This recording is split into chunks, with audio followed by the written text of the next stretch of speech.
Hi, everyone, and welcome back to another episode of Agile Ideas, the podcast.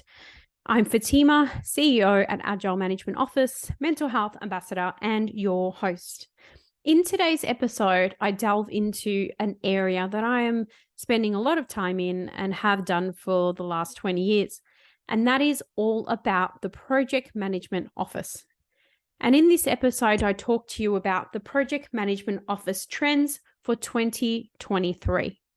Now, for those of you that have been following my journey and the team's journey at Agile Management Office closely, you will know that we are now doing the top 4 trends and have been for the last few years. And what we like to do is also reflect on the trends that we put forward in the previous year to see how realistic or true that those trends were. So in this particular episode, I'm going to talk you through where we are, what actually happened upon reflection of 2022's trends, and then share with you the insights around what I believe the trends are for 2023. So let's get straight into it. So when we think about 2022, it has been an absolute tumultuous year for everybody, I would say, not only for our business, but for most businesses, I would have to guess, as the past few years have been very challenging. But it's also been a year of many interesting moments, and it's also had a lot of different points in time where we've been at different crossroads as well. I'm sure that those listening today may have sort of the same view in terms of your own personal life, business, or work journey. As we move to close out the last month of 2022, as I record this in December, we're taking an intentional pause. And that's to deeply reflect on the year that has been, but also to explore and bring laser focus to our core strategy and purpose. And that insight itself will help propel us into 2023. As a boutique consultancy here at Agile Management Office with a breadth of skill set, we've observed that this year has been one that's unstable in the market, and we have found ourselves particularly responding to many of the trends that we predicted in 2022.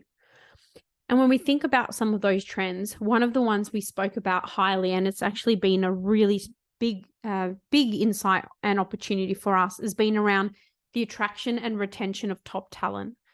So that was predicted in 2022, and I think we can all agree has certainly been a theme. And I will reiterate that the trends for 2022 were predicted in 2021. So just to clarify that, we also think about how we've actively played a role in this space, and the changes around attracting talent and retaining talent has been very, very, very challenging. I recall one client who, was struggling so much to find the right resources that at one point they were willing to increase the daily rate of a particular contractor by several $100s per day, which is extremely unheard of in my 20 years into doing this. So there definitely has been a squeeze on talent and big challenge overall. So responding to urgent needs with our clients, rapidly placing resources where gaps have existed, and then supporting them with retention strategies. One of the things that has been a key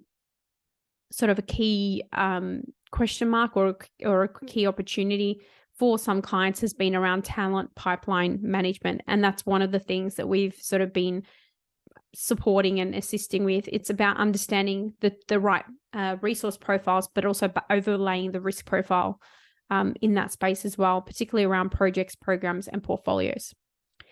In 2022, as part of our sort of 2022 trends, which we predicted at the end of 2021, it seems that Agile itself has had somewhat of an identity crisis. And that's been particularly evident in the delivery environment with a number of organizations that we partner with. We've helped to unpick this over time, and as well as retrain and upskill different capability areas where it's been needed to help support those clients and getting clear on their why. Why did they start down this Agile journey? What does it mean for them? And what does it look like for them moving forward? One of the biggest challenge areas in this space around the Agile sentiment has been the delivery methods and governance approach. And that's obviously been a key focus for a lot of the conversations we've been having this year and ever since we started back in 2016.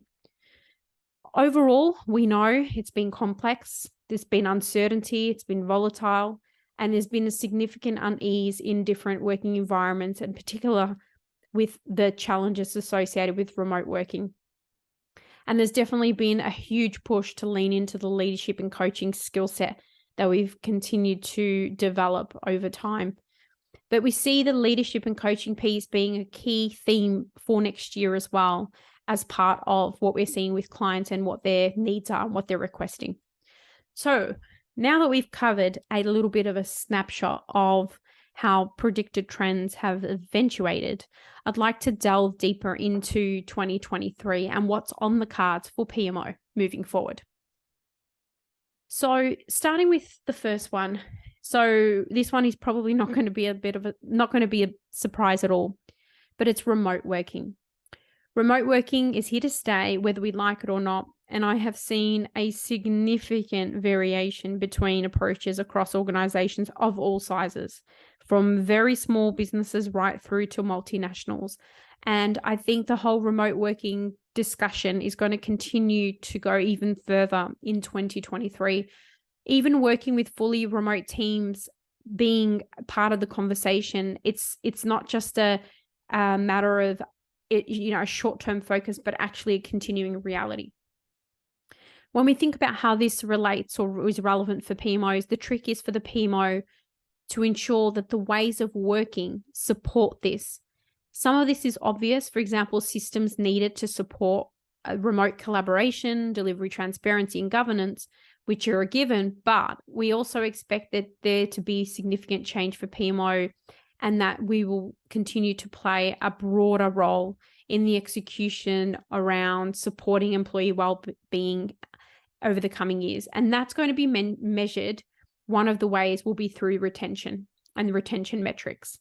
I'm already seeing firsthand work that myself and the team are doing, working with people and culture departments, for example, which isn't typically a place that PMOs play, but it is a necessity. So PMOs have a great opportunity to contribute to bridging the leadership and delivery gap, to bring insight and harmony to the structures connecting these disciplines and groups. And that way they can contribute to the positive culture and also reduce risk for organizations. So remote working, it's here to stay. And whether you're on the fence, whether you are for or against it, it's just something we have to live with. It's just a matter of how we support that to get the best outcomes for our teams moving forward. The second one is the actual agility. So we all know what Agile is, at least as a theory, but how many organizations are actually Agile? What does this even mean? Can we pivot? Can we stop and start? Can we build operational and strategic resilience? Can we create space for creativity and capacity agility to jump on new opportunities? Do we really know our customers? Do we know their needs? How do we partner with our customers in the evolution of our business models, and how do we measure that? And this is such a creative and exploratory area for the PMO to immerse themselves in. I've certainly enjoyed spending a lot more time with experts in and around the product space lately, talking to them about customer journeys and spending time helping customers to map their customer journeys as well. But what does a meaningful measure look like? What indicators should we really be looking at to drive businesses forward with some decent trajectory? We believe that in 2023, playing it safe or wasting potential will only be available as lazy strategies for the privileged few. At AMO, we believe that PMOs are in a unique position to impact performance through insightful observation and metrics and the continued support of those. So there's a really big opportunity here if we get the agility right. And so I think PMOs can play a big part in that. The third one is EQ as a differentiator. This theme was part of the thinking last year, and it's a maturity. Today's sort of evolution of it for 2023 is a maturity on last year's theme of playing nice. An emotionally intelligent environment not only promotes an inclusive and diverse and hopefully psychologically safe environment to be in, but also one with strong business credentials. We find that people with strong EQ generally fare better with conflict resolution, negotiation, and even change adoption. And I'm seeing that firsthand actually with a lot of the different companies we've worked with over this year, both locally and internationally, which is, really different experience being in person with people and being remote. And it's been real eye-opening for me personally. These skill sets at this point in time are almost impossible to automate, meaning that the existence of such can create a clear competitive differentiator, and it can contribute to the creation of organizational resilience. So EQ itself creates a certain kind of operational environment. PMOs are at the moment in such an influential position to role model strong EQ and allow the benefits of this to be felt and be seen.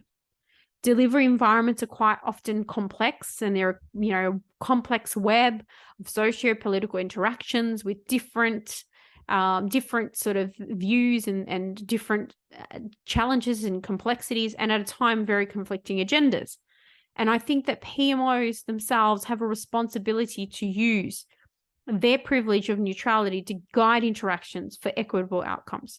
This will pave the way for optimal outcomes overall for the organization. And this is a really, really important part that PMOs can continue to play as their influence grows, and has definitely grown in the last 12 to 24 months than it has, previous 5 or 6 years. And last but definitely not least, ruthless prioritization. In a year that is sure to be one involving finite resources in one shape or form, PMOs will be called on to support difficult decision-making around prioritization. PMOs are usually well-placed in evaluating portfolios and the initiatives within. However, with the increasingly diminished resources, which we've all seen firsthand, and we've seen budget cuts left, right, and center, and transformations disguised as cost-cutting, we need to think about how we prioritize risk and issue management around resources. We need to think about what our risk appetites are, what flexibility we have within this, what is the waste, what's governance for governance sake, how can projects share data sets and testing resources, what can we automate, how can we get out of the way of delivery, avoid burnout, retain staff, and do the things that deliver the biggest benefits for our customers. In other words, how do we as PMOs ruthlessly prioritize? So there you have it. There are the top 4 PMO trends for 2023. Thank you so much for engaging with all the content that I've been putting out and that my team puts out on a regular basis. We spend a lot of time curating different content for podcasts, for the blog, for thought-provoking ideas, white papers, and so forth.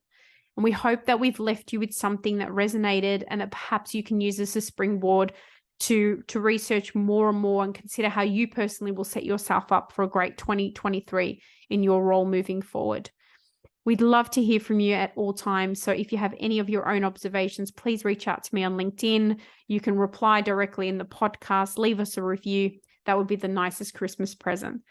Otherwise, thank you so much for listening, and we look forward to connecting with you again in 2023.